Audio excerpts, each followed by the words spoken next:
Merry Maytol and welcome to this video. I am the Aussie Witch, Serpus Bindweed. So as you can see by the title in this video that I am going to be talking about aromatherapy basics. So I'm planning on setting up a bunch of video series called Aromatherapy Basics where I'll be going through a variety of different subjects to do with aromatherapy. So this is video 1, it will be the introduction to aromatherapy.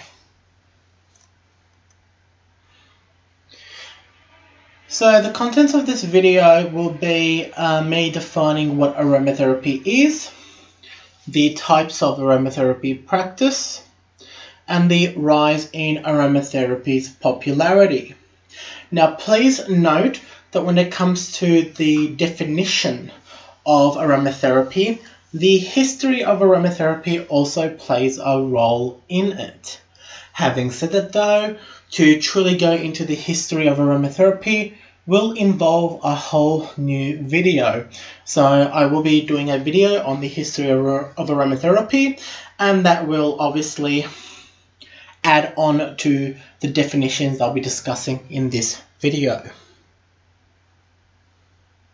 Okay, so let's look at defining aromatherapy. Now, aromatherapy is the evidence-based therapeutic use of essential oils to treat, influence, or modify the mind, body, and spirit by aromatherapists, professionally qualified therapists, to promote health and well-being. Based on the needs of the individual, a range of applications are employed by an aromatherapist, including inhalation, diluted topical use, and massage. Essential oils have been used medicinally for hundreds of years and are selected for an individual based on their traditional use, clinical experience, and from the results of modern scientific evaluation. So this definition that you guys can see here on the board is by IAMA, which is the International Aromatherapy and Aromatic Medicine Association. This is the #1 association in Australia when it comes to aromatherapy. So that's their definition. Having said that though, defining aromatherapy is actually hard.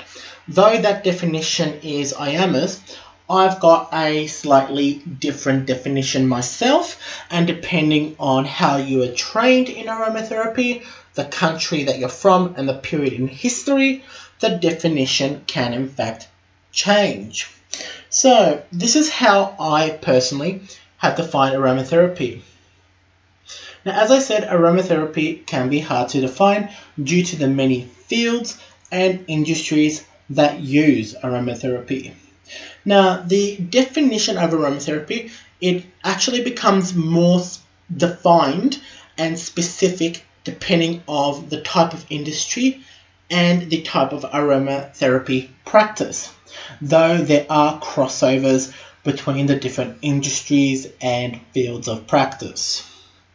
In general, aromatherapy is the usage of essential oils and aromatic compounds to aid one's health, well-being, beauty, and home. And when we're talking about aromatic compounds, we are talking about things like your hydrosols, your vegetable carrier oils, your base blends, things like your natural skin lotions, your salves, your shampoos, soaps, etc. The various vehicles that we use along with essential oils, anything that in general has an aroma to it. Now, depending on one's country and state, region that you're living in, as I said, there are different legislations and definitions that may be used when it comes to aromatherapy practice. However, in this particular introduction video, I will be primarily talking about the definitions within my country, being Australia, and my own personal views concerning these various definitions. So let's have a look here at the different types of aromatherapy. Now, here I've just summarized some of the more common aromatherapy practices, and there will be another slide which will indicate a little bit more. But we've got home aromatherapy, aesthetic aromatherapy, aromatherapeutic massage, and cosmetic aromatherapy. So let's start off with the home aromatherapy. Now this is a general catch-all term. Home aromatherapy is used by the standard home user, hence the name. These are people who are not trained in aromatherapy and uses essential oils on their friends and family based on their own previous experiences with using said essential oils and through their own personal studies. So this would be someone that has read a blog on the internet, has looked at, let's say, Pinterest for a recipe to help you to fall asleep, and they just make a blend, or they pick up a book or something along those lines. So this is your ground base level aromatherapy. You then have what we call aesthetic aromatherapy. Now, this is a type of aromatherapy massage, in fact, that is well known, and it's often associated with beauty salons and spas where pre-blended oils, which may either be nothing but pure essential oils, or it may contain synthetic ingredients in it. This type of aromatherapy is used primarily for relaxation and to entice the sense of smell, thereby bringing relaxation, even a sense of, the word that I'm looking for is a sense of euphoria, depending on the oils being used. Now, these are usually used alongside relaxing styles or forms of massage, such as Swedish massage. Now, when I go into the history of aromatherapy in another video, the aesthetic aromatherapy played an important role with the history and evolution of aromatherapy. It was typically in the spas, in the massage parlors, including those massage parlors that offered other services that aren't offered today in professional massage places, such as, erotic massage, including, sexual favors in those type of parlors back in the day. This is where aromatherapy and massage started becoming popular and were fairly well known. In today's current industry, where we've got such a focus on what we call orthodox medicine, so your standard medicine that you get from your chemist, your GP, your general practitioner, your doctor, etc. A lot of the time, people who are very orthodox based in their medical practice or in their health practice will indicate that aromatherapy is only used as a massage aid, just for the sense of smell or just for the pleasure of smelling a relaxing oil.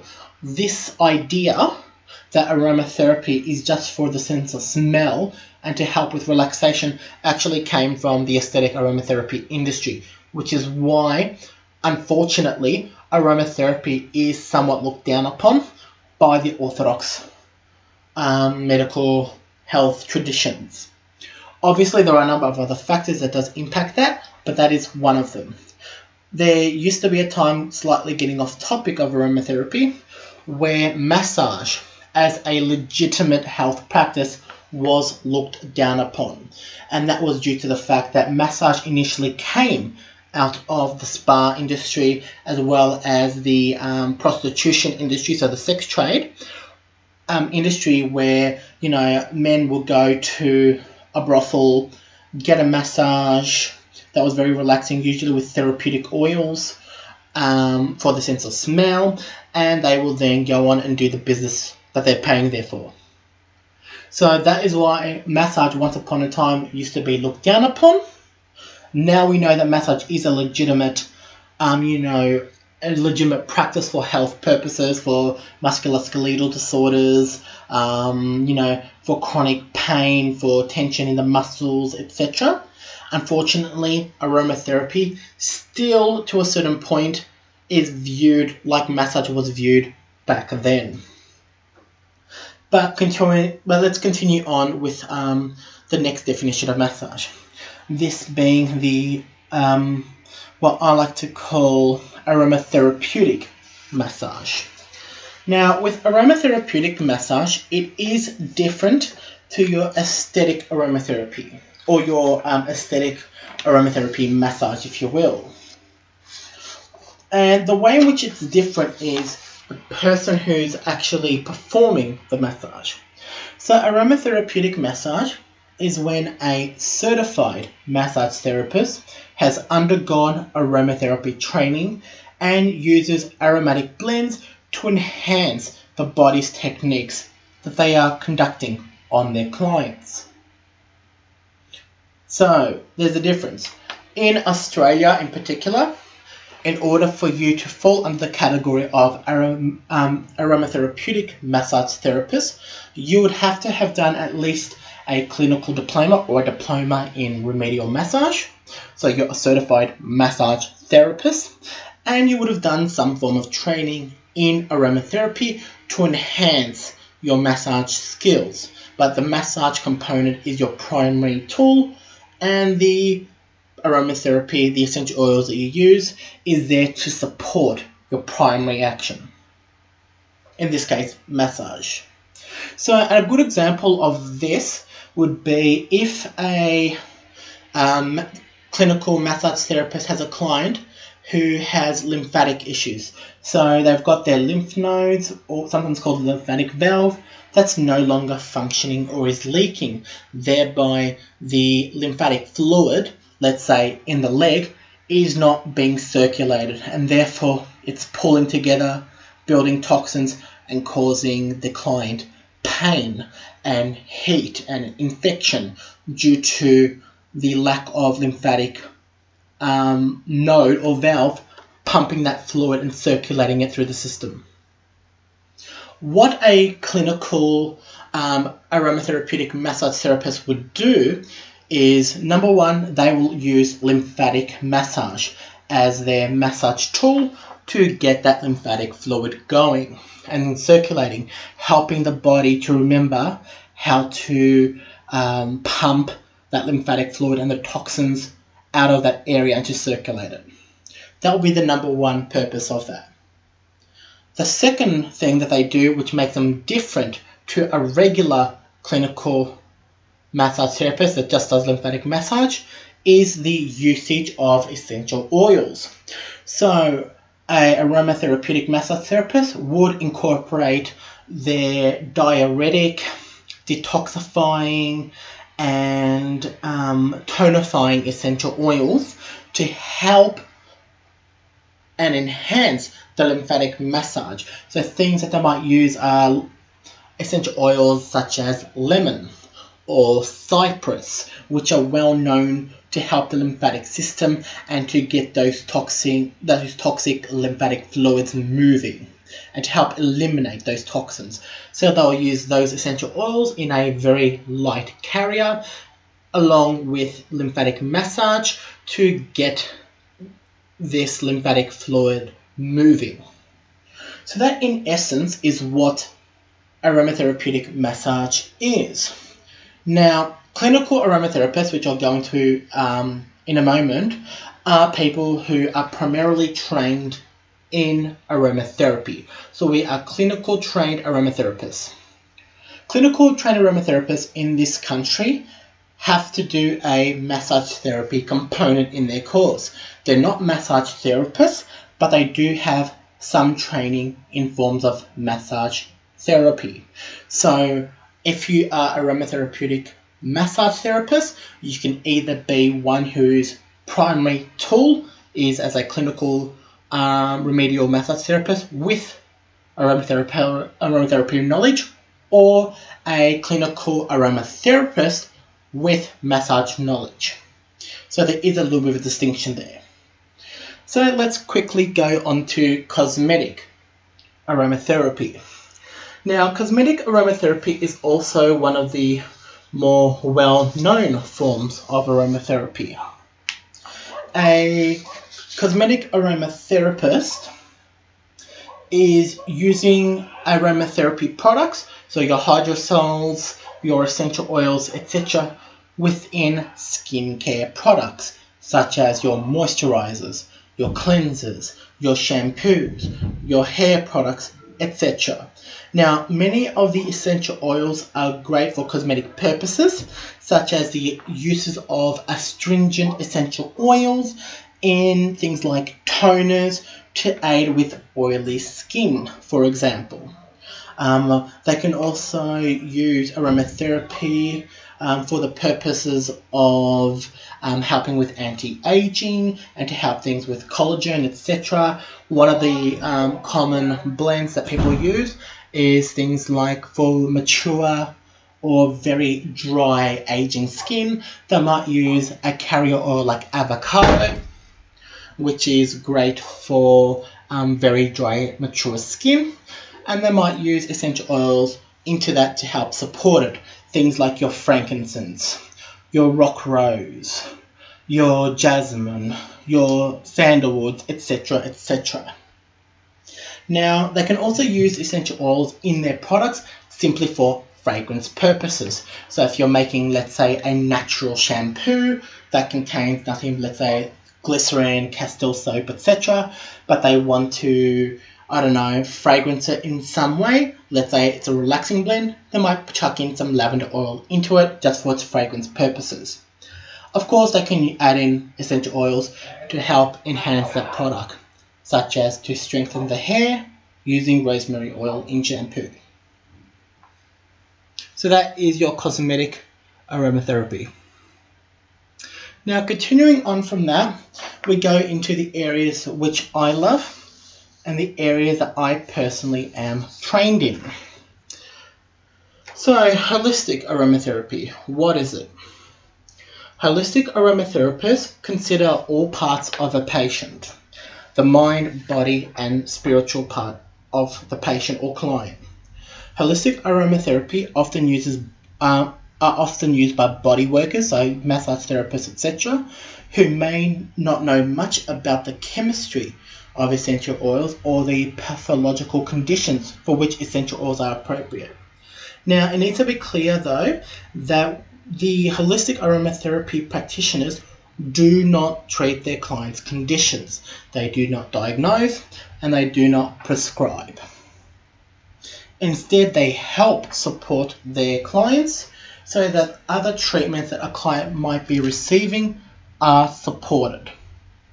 So a good example of this would be in today's current industry in aromatherapy, there are people out there who help support people that are going through cancer treatment, where if a person is experiencing cancer and they are taking their cancer medication and taking, their chemotherapy, etc., but they might be having some trouble sleeping at night due to the condition, a holistic aromatherapist may make, let's say, an atomizer bottle blend that they can spray onto their pillow to help them sleep at night, or to help them maybe make a balm or an inhalation stick to help them deal with the nausea associated with the chemotherapy treatments.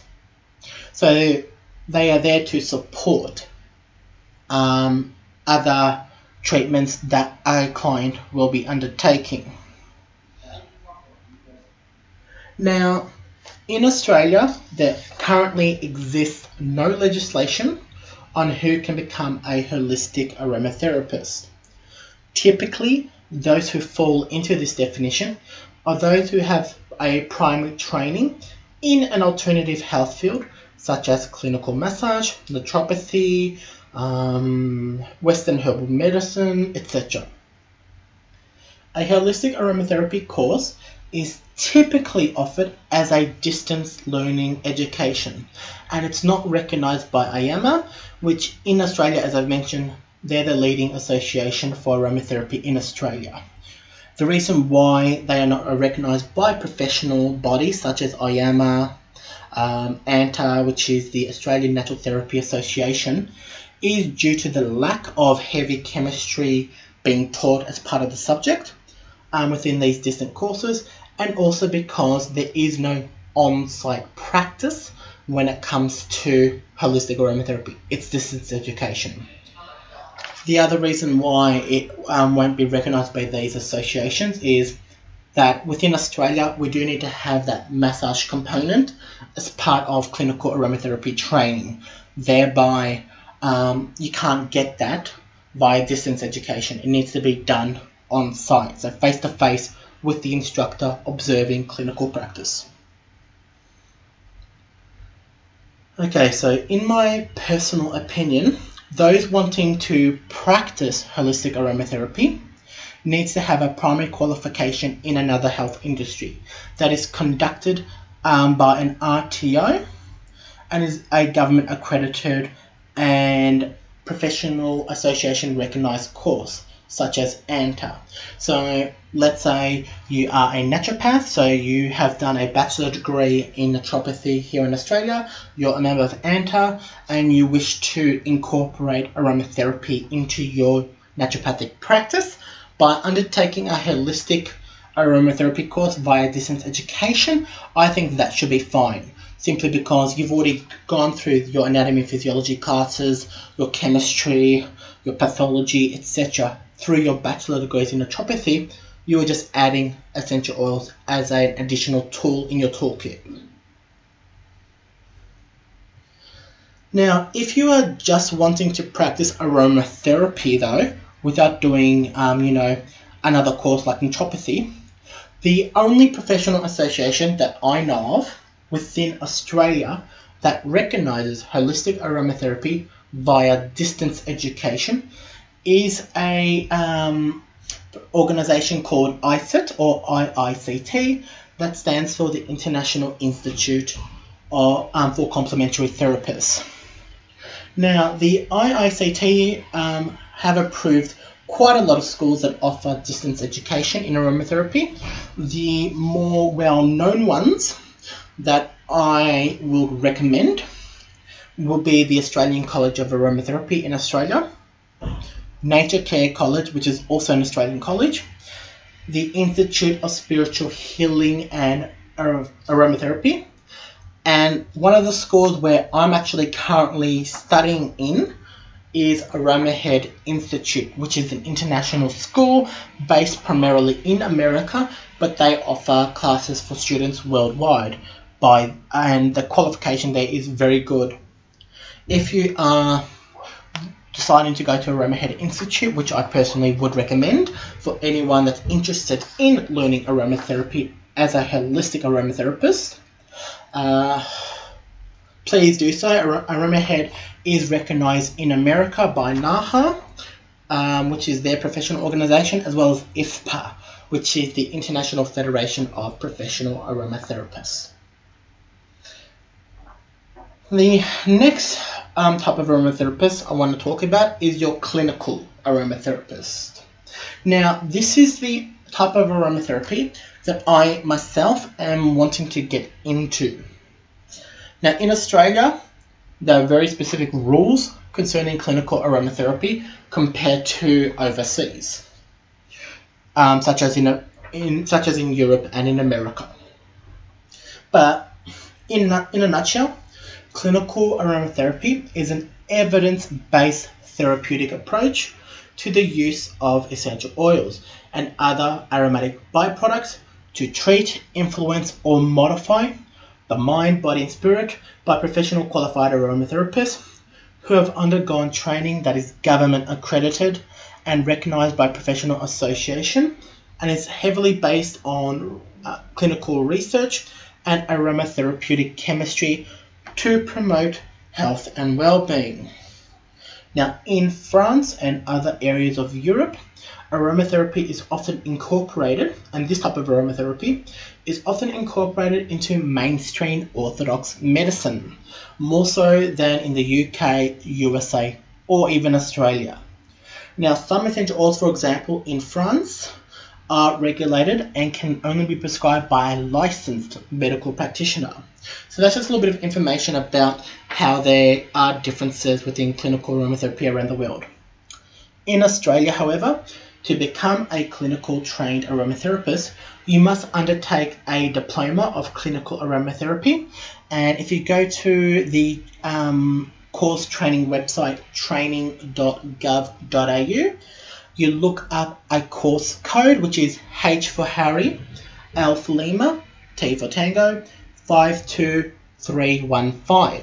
That there is the clinical diploma of aromatherapy, and it is the basic minimum requirement needed for your aromatherapy training to become a clinical aromatherapist. Now, this course has to be offered by an RTO school, which in Australia stands for Registered Training Organisation. Now, this particular course, the HLT 52315 course, not only being offered by an RTO, it is the only course that is recognised by IAMA and professional organisations within Australia. So if you want to become a member of IAMA, International Aromatherapy and Aromatic Medicine Association, or ANTA, the Australian Natural Therapy Association, you need to undertake this particular course to be recognised as an aromatherapist and to have their professional membership. The only schools in Australia that offer clinical aromatherapy of this kind is Armenia Natural Therapies Academy, which I've mentioned, which is recognised by ANTA as well as IAMA, and they are primarily based in Queensland, but also some schools exist in Western Australia. There's no Armenia school or campus in my state, Victoria, Melbourne. They've also got the Australasian Academy of Wellness Therapies. You've also got the Massage Schools of Queensland, Om Shanti College of Natural Therapies, TAFE South Australia, and Max Therapy Institute, which is Melbourne. So those are the only schools that offer clinical aromatherapy. Unfortunately, in this country, because we cannot get government assistance with like student loans, you have to fork out the amount for these courses yourself. And in order to do that, it's about a $9,500 diploma, and you have to pay them either in full or in installments. Now, personally, I would not be doing that straight away. I am looking myself into doing a clinical aromatherapy course, but I'm also planning on chucking into that course my diploma of remedial massage. So if you look at Max Therapy Institute, you can do a double diploma in clinical remedial massage and clinical aromatherapy, and that will cost about $11,000. Now, the next form of aromatherapy is your aromatic medicine, which some people call medical aromatherapy. An aromatic medicine practitioner is a practitioner who is trained to use essential oils internally, whether that be orally, vaginally, or anally, as per legislative and regulatory requirements within the state, territory, or country they are living in. In Australia, to become an aromatic medicine practitioner, you need to have first been trained as a clinical aromatherapist, undertaking a course which is HLT 52315, as well as additional studies in aromatic medicine.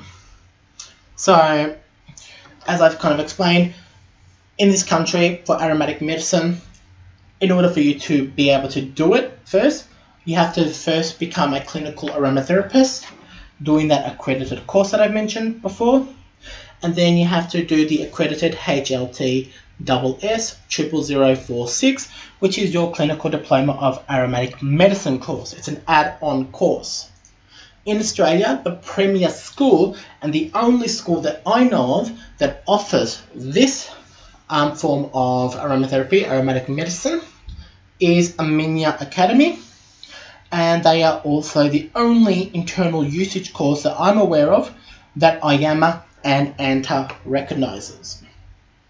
Now, in other countries, the internal usage of essential oils may not be allowed to be prescribed or trained unless you are a medical practitioner in orthodox medicine. I believe that's the case in France, though I could be wrong with that. Now, let's go into your psychoaromatherapy. Now, psychoaromatherapy is a very specific type of aromatherapy. This is the study on how smells or odor can affect our brain by influencing the production of hormones, endorphins, etc., and the chemical transmitters in our brain. Now, typically this form of aromatherapy is used alongside mental health modalities such as counseling, psychology, as well as clinical aromatherapy. So, for example, they would do studies on how if a person has, let's say, anxiety or let's say it is chronic restlessness, they might prescribe lavender essential oil based on clinical studies to help calm the person down. So that one there is very specific. It's more to do with mental health and less to do with physical ailments such as eczema, skin rashes, etc. You then have, and I haven't actually listed it here, but I'm just going to quickly mention it. You then have something that's called veterinary aromatherapy. Now, veterinary aromatherapy is a very specific form of aromatherapy, and it is done on animals, hence the name. So, I'm not aware of any actual course within Australia that is an RTO professionally recognised course that offers veterinary medicine. It's not really an area of my interest, but it is a type of aromatherapy that I just have to quickly touch base on. So it's using essential oils on animals to help them with a variety of different things, whether that be psychological or physical. As far as I'm concerned, if you're going to become a veterinary aromatherapist, you need to be an actual veterinarian and certified as a proper veterinary course, followed by specific training for veterinary aromatherapy. Please note, I have seen on YouTube, Facebook, and online where people are giving essential oils to their animals, their pets, whether that be applying it to their fur, putting it in their hands for the animal to sniff, etc., or diffusing it around animals. Please note, do not do this. Unless you are trained as a veterinarian aromatherapist, you shouldn't be using essential oils on animals. The animals are more sensitive than humans when it comes to essential oils, to the point where you can actually harm your animal by diffusing an essential oil in the environment that they're exposed in. This is particularly true of animals such as your birds, as well as applying them to the skin. You can cause a whole slew of issues. So please don't do it unless you're trained. Then we go into spiritual, magical, or energetic aromatherapy. This is a topic that is within my heart. Spiritual aromatherapy or magical aromatherapy kind of fall hand in hand. It's using aromatherapy based on spiritual and magical practice. This could be stuff to help you with meditation, to help you get into a spiritual state of mind, to connect with divinity, and in the cases of magical aromatherapy, that will be things such as making a essential oil blend that you anoint yourself with for, let's say, protection against negative forces out there, etc. So it is an esoteric form of aromatherapy. Anyone can learn and practice it, though I believe if you are going to do it professionally and you're applying it topically onto a person, please do get some form of training in aromatherapy, whether that be clinical or holistic. Now, with energetic aromatherapy, that one there is how the essential oils and aroma affects us on an energetic level. So this is also somewhat esoteric, but it's one that's very popular, and it can also affect the emotional side of things as well. So this is the form of aromatherapy that you'll hear about when they say an essential oil blend to clear and balance your chakras, to help with the auric field, to help promote and draw in love, to help you feel connected to the world, that kind of thing. So energetic aromatherapy, or spiritual magical aromatherapy, is typically attached to other modalities such as flower essences, Reiki, laying of hands, color therapy, crystal healing, that kind of thing. So I hope that you guys like so far this bit of video. I am running out of battery power here, but I said I was going to quickly go over with you one more point, and that was the rise in aromatherapy popularity. So aromatherapy is rising in popularity. You can tell that by all the media attention that it's been getting on the news, on various programs, and also the various hundreds of videos that you can find on YouTube about it, including the various blog posts, etc. Now, with anything, yes, the rise in aromatherapy and the interest in it can be considered a good thing because it is promoting an amazing industry, an amazing form of health and well-being. The downside to it, though, is that there's a lot of frauds out there and a lot of people who have had no knowledge in aromatherapy practice, no knowledge in its chemistry or its safety and efficacy.